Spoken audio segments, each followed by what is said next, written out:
Hey, Composer Gloves here. This is the 7th video in the FM8 from the ground up tutorial series.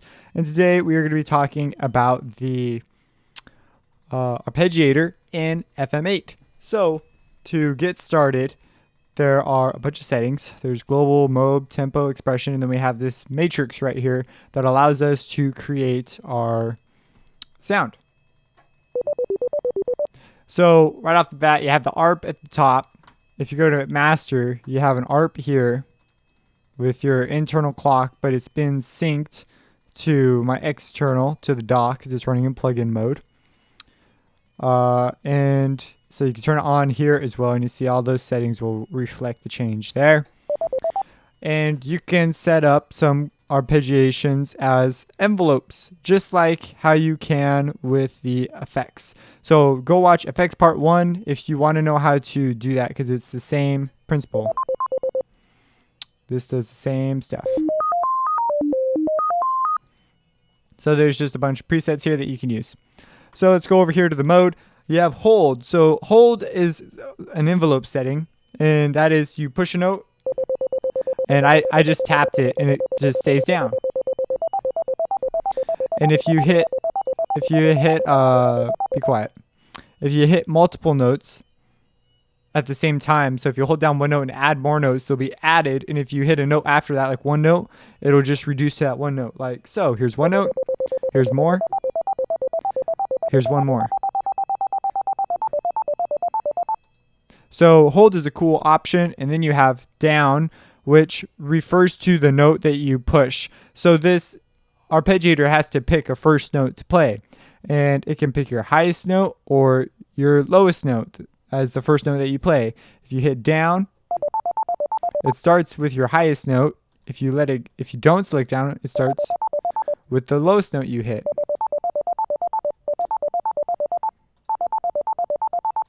And that's how that works. One shot, let me adjust the length here. One shot does it so that it only goes through once and then it stops. As you can see. Key sync, I have discovered what this does. So if you have one shot off and we're playing, and let's say we have a longer pattern, like so it's more obvious. So we have 20, and I keep hitting and I keep pushing the keys. So I'm pushing the keys a bunch of times, and this is just going along its merry way, picking up wherever I'm at. If we turn key sync on, it will restart. That is what key sync does. Now the tempo sync is pretty simple. It syncs to your tempo. If you turn that off, it'll sync to its internal tempo. This is also the case, which I neglected to mention at all, in all the effects that have any kind of a sync button. It's the same exact case. It'll sync to the internal tempo, which is could be pretty cool if you're doing stuff, but and you want to do that. But I usually want it synced to my DAW. So if I change it here, that changes, and that's what that does. Okay, now let's talk about the wrap settings. The easiest way to talk about these settings. Oh, and let's sync it again. My bad. The easiest way to talk about these settings is simply to play them.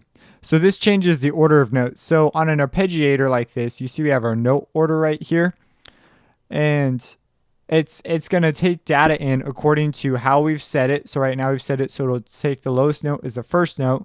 And then whatever we push after that in order from lowest to highest will be rated 1, 2, 3, 4, 5, 6, 7, 8, 9. And the same, if down was on, the highest note would be number 1, and then the next highest note would be 2, and the next would be 3, and so on and so forth. So these modes determine what these guys are down here, except for I'm only hitting a triad. And the great thing is, it doesn't matter for these ones, especially random. Random doesn't give a crap what these numbers say. But it does matter for pause. So first we're going to go over ping. Ping is your typical arpeggiation. You would expect it to do this. It's like a Mozart pattern right there. Do do do do do do do do. Pong repeats the highest note twice.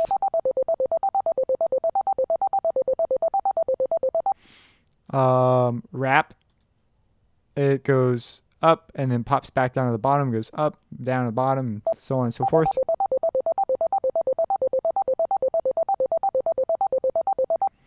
According to our length here. So because we do have our numbers being interpreted as 1, 2, 3, but after you go out of that and you get to 5, 6, 7, 8, it'll repeat that phrase going up. If that makes sense. There's a great explanation of this in the manual if you are really dead set on wanting to know, because I'm explaining what the modes do, but the manual just writes it, they write it out for you. You have rap plus, which adds octaves instead of flipping back to the first note.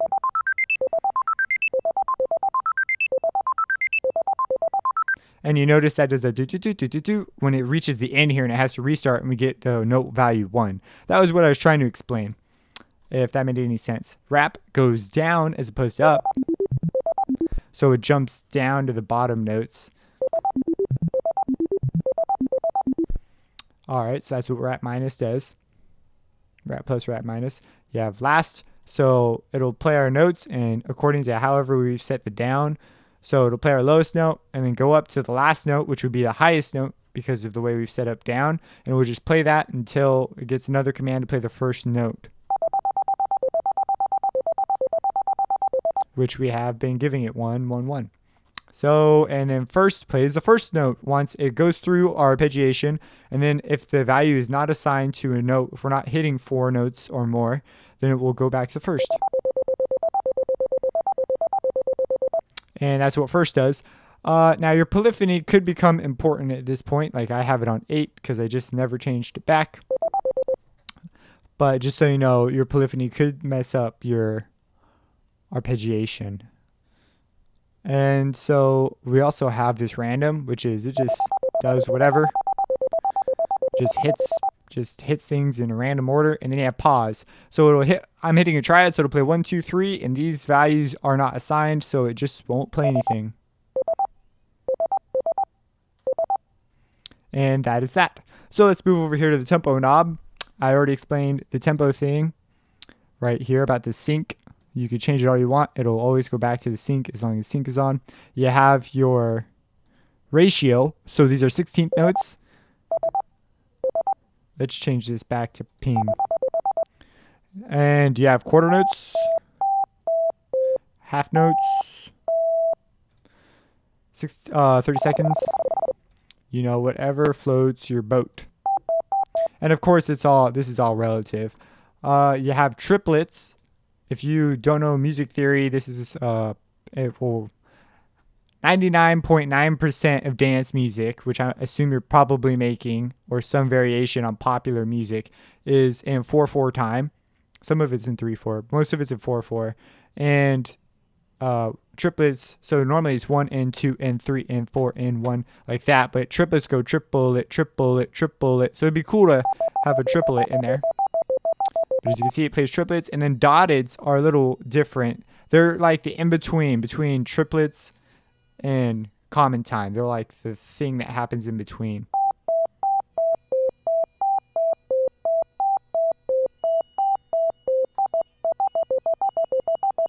So as far as I know, there's no way to combine these things. You have note length, which is the length of your arpeggiation. I'll just show you. It's easier to show you what this knob does. It starts out at 50 on default. Pretty self-explanatory. Messes with your envelope.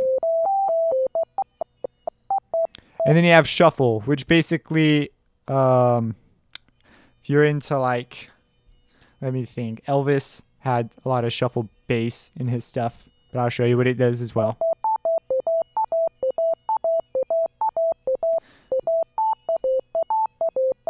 So do do do do do do do do do. It slurs your rhythm more like it's a shuffle. And that's -100, where it plays the first note short and the second note long, and it kind of moves them together. And then this plays the first note long and the second note short.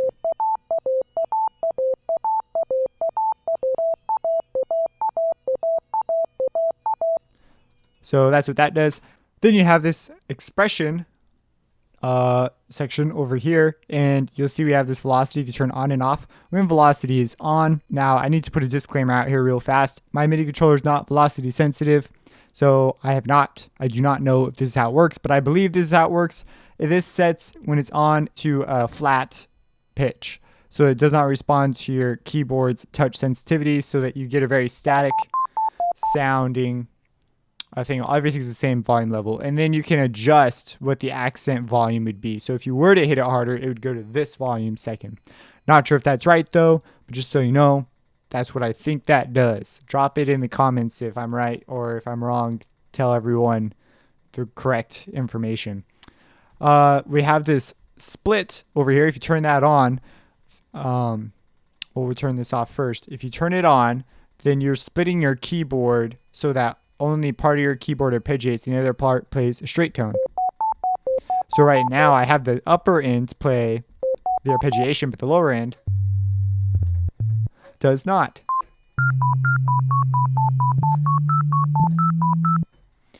Very old video gamey sounding. Then you can turn the bass on and it reverses, where the bass arpeggiates and the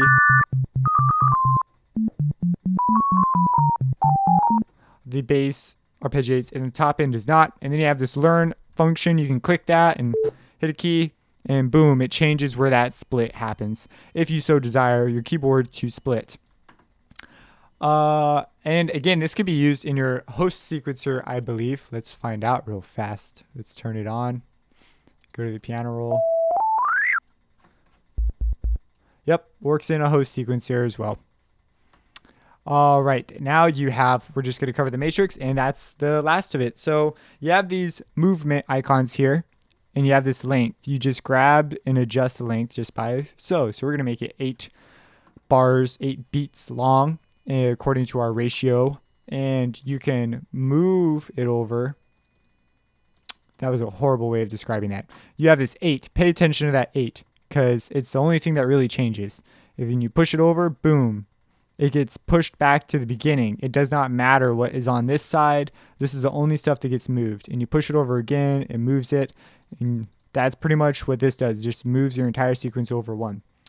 You have this reset button. So if we were to do some weird stuff, you hit reset and bang, they all turn back on. It's resetted to its default value. And you also have this random, and it will randomize that column that you're on for you.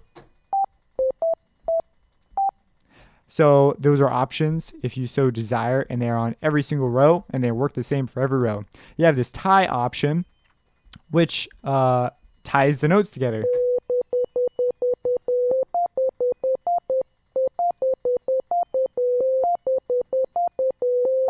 Now, they say that the auto portamento, when you're playing legato like that, when you're not lifting up the keys, because that's what a tie does in written music. If you were to draw a tie between two notes, but they were changing notes in written music, that's called a slur. And if you're a clarinet player, you wouldn't breathe. You'd blow and you'd just move your fingers. You wouldn't you wouldn't push separate air for that note. This is weird. I play the clarinet. It's super weird to think about trying to explain this. But anyways, it says that portamento on auto is supposed to work. But as far as I'm concerned, now the tie works. But if I don't have auto on, it plays the same. So I still don't understand what auto does. Please enlighten me in the comments if you know, because I'd love to know. But anyways, that's what the tie does. For musicians, they'll pick it up just like people who play written music. They'll pick it up just like that, and it'll be awesome. It's kind of weird that a musician isn't necessarily someone who can play written music. All right, to demonstrate the accent tab, I've selected a sound that makes the accent much more obvious, because on some sounds, it's just not as noticeable. So I'm going to go ahead and play a few notes, and you'll notice where the boxes are is where the accent is lying, where it gets louder on those particular notes.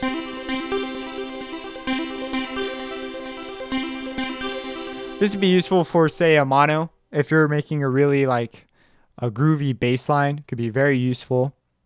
This helps create syncopation as well. So let's go back to our new sound. Okay, you have note order, and I've already kind of talked about this, but with your first note, according to whatever you hit down, will be your first note and your second. And you can select what you want those to be. We've discussed what the modes are when they don't, when you're not hitting 8 notes. And we've also warned you about polyphony. But also, you have this all. So if you're hitting a chord, it'll hit all the notes in your chord if you have all on. So let's turn our ARP on.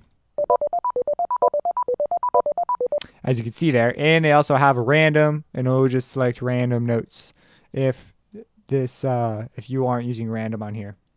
Like you want some, so you can choose to have certain notes be random. So that's an option. You can take a note or the thing above it, and you can take it an octave up or 2 octaves up, and you can take it 2 octaves down. And we're really getting some 80s sounds now.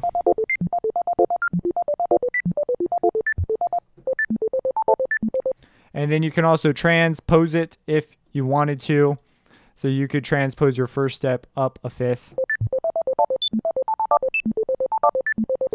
Even though it's supposed to be this. So those are options you have. That is what the Arpeggiator tab does. I hope you have fun making some ARPs and putting them in your tracks. If you have any questions, drop them in the comments. If I don't get to you, or say I just don't know, so I'm scared to respond to you, hopefully someone else will respond to you. I'll give it my best shot. If you enjoy these videos, subscribe. Share this video with someone who would appreciate it. Go give someone a hug today and share your love with the world. And have a blessed day.